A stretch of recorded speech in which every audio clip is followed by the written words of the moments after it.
வணக்கம் நண்பர்களே. Meditation channel மூலமாக உங்களை நான் வரவேற்கிறேன். நான் பிரேம் தர்மா, ஓஷோவின் சீடன். தியானத்தின் மூலமாக ஞான நிலை அடைவது எவ்வாறு என்பதை ஓஷோவினுடைய வழிகாட்டுதலின்படி இந்த சேனல் இருக்கும். ஒவ்வொரு வீடியோலையும் ஒரு குறிப்பிட்ட செய்தியை மையமாக வச்சு வீடியோ இருக்கும். அதனால் முழுமையாக பார்த்து பயன்பெறுங்கள்.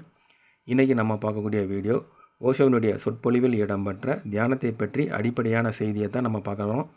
இந்த வீடியோ ரொம்ப முக்கியத்துவம் உடைய வீடியோ. உங்களுடைய இயல்பை எவ்வாறு உணர்ந்து கொள்வது, அறிந்து கொள்வது அப்படின்றத பற்றி நம்ம பார்க்குறோம். ஓஷோ இந்த செய்தியில் சொல்கிறாரு, 50% மக்கள் தியானத்தின் பாதையை பின்பற்ற வேண்டும் அப்படின்றத சொல்கிறாரு. மீதி 50% மக்கள் அன்பு, பக்தியின் மார்க்கத்தை பின்பற்ற வேண்டும் அப்படின்னு சொல்கிறாரு. இந்த 50%ன்றதை எவ்வாறு உணர்ந்து கொள்வது? உங்களுடைய இயல்பில் நீங்கள் தியானத்தின் இயல்பை பெற்றிருக்கிறீர்களா, பக்தியின் இயல்பை பெற்றிருக்கிறீர்களா, அன்பின் இயல்பை பெற்று இருக்கிறீர்களா அப்படின்றத இந்த வீடியோவில் ஓஷோ எவ்வாறு அறிந்து கொள்வது அப்படின்றதுக்கு உண்டான குறிப்பை கொடுக்குறார். அதனால் முழுமையாக பார்த்து பயன்பெறுங்கள். இந்த வீடியோவை நீங்கள் பார்க்க வேண்டியது ரொம்ப அவசியம். இதற்கு முன்பாக வெளியிடப்பட்ட வீடியோ, இந்த வீடியோவில் ஒரு அடிப்படையான செய்தியும் ரொம்ப முக்கியத்துவம் உடைய சில தியானத்தை பற்றி உண்டான செய்தியும் இந்த வீடியோவில் இருக்குது. இந்த வீடியோவை நீங்கள் கண்டிப்பாக பாருங்கள்.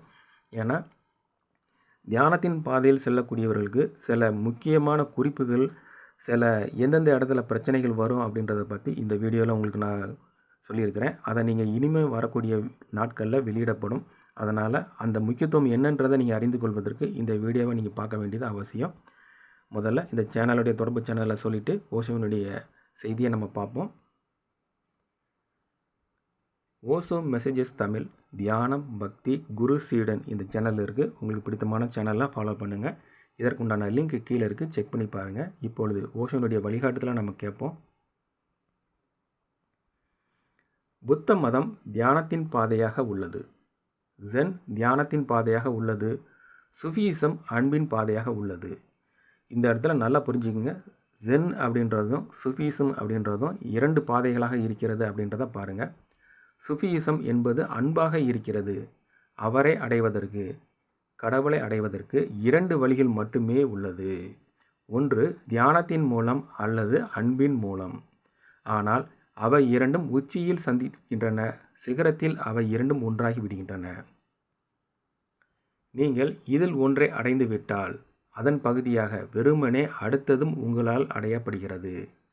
இந்த இடத்துல நீங்கள் தியானத்தின் இயல்பை நீங்கள் உடைய நபர்களாக இருக்கிறீர்கள் என்றால், அந்த தியானத்தை நீங்கள் மேற்கொள்ளும்போது அன்பு என்பது அதனுடைய நிழலாக பின்பற்றி வருகிறது அப்படின்றத சொல்கிறாரு.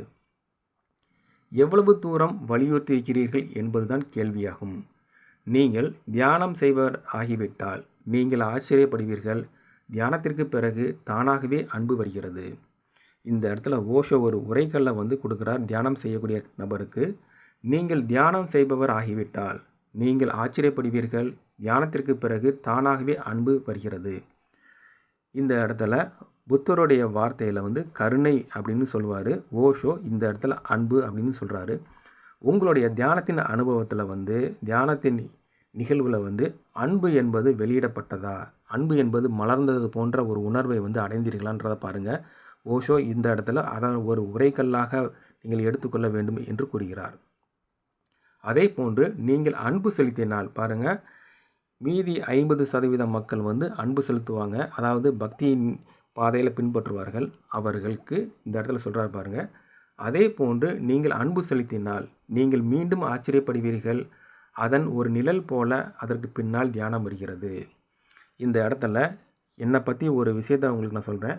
நான் அன்பு, பக்தியின் மார்க்கத்தில் பயணிக்கக்கூடிய ஒரு நபராக இருக்கிறேன். என்னுடைய பாதை அன்பு பாதையாகத்தான் இருக்கிறது. என்னுடைய அன்பினுடைய முழுமையான ஒரு நிகழ்வில் ஒரு தியானம் என்பது தானாகவே வளர்ந்தது. இந்த இடத்துல நீங்கள் நல்லா புரிஞ்சு கொள்ளுங்கள். அன்பின் பாதையில் பயணிக்கக்கூடிய நபருக்கு அதனுடைய முழுமையான ஒரு வட்டமாக, மலர்ச்சியாக தியானம் என்பது வெளிப்படும். அதே போன்று தியானத்தின் பாதையில் செல்லக்கூடிய நபருக்கு தியானத்தினுடைய ஒரு முழு சுற்றாக, முழு மலர்ச்சியாக அன்பு என்பது வெளியிடப்படும் அப்படின்றதையும் இந்த இடத்துல நீங்கள் புரிஞ்சு கொள்ளுங்கள். ரொம்ப முக்கியமான ஒரு செய்தியே இதுதான். அன்பு என்பது தியானத்தின் இதயம், தியானம் என்பது அன்பின் இதயம். அவை ஒன்று சேர்ந்து உள்ளன. ஒரே விஷயத்தின் இரண்டு பெயர்கள். அணுகுமுறைகள் வேறுபட்டவை. ஆனால் அதே உச்சகட்டம் அடையப்படுகிறது. ஒரு சில மக்கள் தியானத்தின் பாதையை பின்பற்றுவது சுலபமானது என்று கண்டுகொள்கிறார்கள். உண்மையிலே இந்த உலகில் 50% மக்கள் தியானத்தின் பாதையை பின்பற்றுவது சுலபம் என்று கண்டுகொள்வார்கள். பாருங்கள், இந்த உலகத்திலேயே மொத்த ஜனத்தினுடைய தொகையை எடுத்துக்கொண்டீர்கள் என்றால் 50% மக்கள் மட்டும்தான் தியானத்தின் பாதையை பின்பற்றக்கூடிய இயல்பை உடையவர்களாக இருப்பார்கள் அப்படின்றத இந்த இடத்துல ஓஷோ தெளிவாக சொல்கிறார். ஜென் அவர்களின் வழியாகும். பாருங்கள், ஜென் அப்படின்ற ஒரு அடிப்படையில் தான் அந்த தியானத்தின் பாதையில் பின்பற்றக்கூடிய நபர்கள் இருப்பார்கள். மீதி 50% மக்கள் அவர்களின் உயிர் உணர்விற்கு நெருக்கமாக இருப்பார்கள். சூஃபிசம் அவர்களின் பாதையாகும். அந்த உயிர் உணர்வு அப்படின்றது தான் அன்புதை தான் இந்த இடத்துல உயிர் உணர்வு அப்படின்னு சொல்கிறார் ஓஷோ. உண்மையான ஒரு உலகில், புத்தி கூர்மையுள்ள ஒரு உலகில் சூஃபிசம் மற்றும் ஜென் ஆகிய 2 பாதைகள் இருக்கும். மற்றவை எல்லாம் மறைந்துவிடும். மற்றவை எல்லாம் பயனற்றவை. ஏன் 2? பாருங்கள், ஏன் இந்த 2 பாதையாக இருக்கிறது அப்படின்றதுக்கு உண்டான விளக்கத்தை இந்த இடத்துல கொடுக்குறாரு. நன்றாக கவனமாக பாருங்கள். ஏனெனில் இங்கு ஆண்களும் உள்ளனர், பெண்களும் உள்ளனர். நான் ஆண் என்று கூறுவதற்கு உடல் ரீதியான ஆண் என்று அர்த்தமல்ல என்பதை நினைவில் கொள்ளுங்கள்.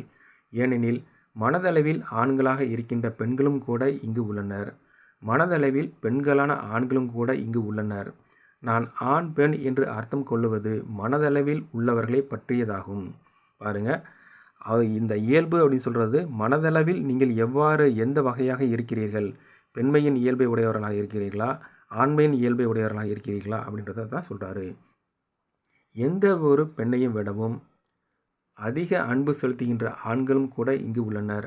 ஆனால் அவர்கள் ஒரு சிலர் மட்டுமே ஆகும். அதே போன்று எந்த ஒரு ஆணை போன்றும் தியானம் செய்யக்கூடிய பெண்களும் இங்கு உள்ளனர். ஆனால் அவர்கள் ஒரு சிலர் தான் உள்ளனர். பெண்களின் பெரும்பான்மையோ சூஃபிசத்தை பின்பற்றியாக வேண்டும். ஆண்களின் பெரும்பான்மையோ ஜென்னை பின்பற்றியாக வேண்டும். ஆனால் இது உடலை வைத்து தீர்மானிக்க முடியாது. இது முற்றிலும் வேறுபட்ட ஒரு காரியம். நீங்கள் உங்களை கவனித்து பார்க்க வேண்டும். எது உங்களுக்கு நல்லதாக தெரிகிறதோ, எது உங்களுடைய இயல்புக்கு தெளிவாக தெரிகிறதோ, தானே வருவதாக தெரிகிறதோ அதுதான் உங்களது பாதையாகும். இந்த இடத்துல பாருங்கள், உங்களுடைய பாதை எவ்வாறு நீங்கள் உணர்ந்து கொள்ள வேண்டும் அப்படின்றதுக்கு உண்டான குறிப்பை இந்த இடத்துல கொடுக்குறார் ஓஷோ. அதனால் ஒரு இடத்துல 100 நபர்கள் தியானம் செய்கிறார்கள் என்றால் அவர்கள் 100 பேருமே தியானத்தின் இயல்பை உடையவர்களாக இருக்க முடியாது என்பது முதல் தெளிவான விஷயம். அதில் 50% மக்கள் மட்டும்தான் தியானத்தின் இயல்பை உடையவர்களாக இருப்பார்கள். அதனால் உங்களுக்கு தியானம் நிகழவில்லை என்றால், தியானம் செய்வது கடினமாக இருக்கிறது என்றால் நீங்கள் அன்பு பக்தியின் பாதையில் பின்பற்றி பாருங்கள். அந்த பாதை உங்களுடைய பாதையாக இருக்கலாம். அதனால் ஆன்மீகத்தினுடைய பாதையில் 2 பகுதிகள் இருக்கிறது. அதாவது அன்பு பக்தின்றதும் தியானம் என்பதாகவும் இருக்கிறது அப்படின்றத நீங்கள் முதல்ல ஏற்றுக்கொள்ளணும். ஏன்னா இது பலருக்கும் தெரியாமலே இருக்கிறது. ஆன்மீகம் என்றாலே தியானம்தான் அப்படின்ற ஒரு எண்ணங்கள் இருக்கிறது. அது ரொம்ப ரொம்ப தப்பான ஒரு எண்ணம். அதே போன்று ஆன்மீகம் என்றாலே தியானம் அதோடு முடித்து விடுகிறார்கள். இந்த அன்பு பக்தின்றதையை பற்றி அவர்கள் உணர்வதே இல்லை.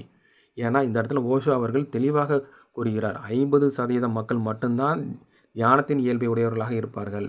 மீதி 50% மக்கள் அன்பு பக்தியின் இயல்பை உடையவர்களாக இருப்பார்கள் அப்படின்னு ஓஷோ குறிப்பிடுகிறார். அதனால் உங்களுடைய இயல்பை நீங்கள் உணர்ந்து பாருங்கள்.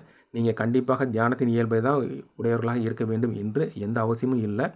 இந்த வீடியோனுடைய முக்கியத்துவத்தை நன்றாக புரிந்து கொள்ளும்போது மட்டும்தான் உங்களுடைய தியானத்தினுடைய வெளிப்பாடு எளிமையாக இருக்கும், அல்லது அன்பு பக்தியினுடைய வெளிப்பாடு எளிமையாக இருக்கும்.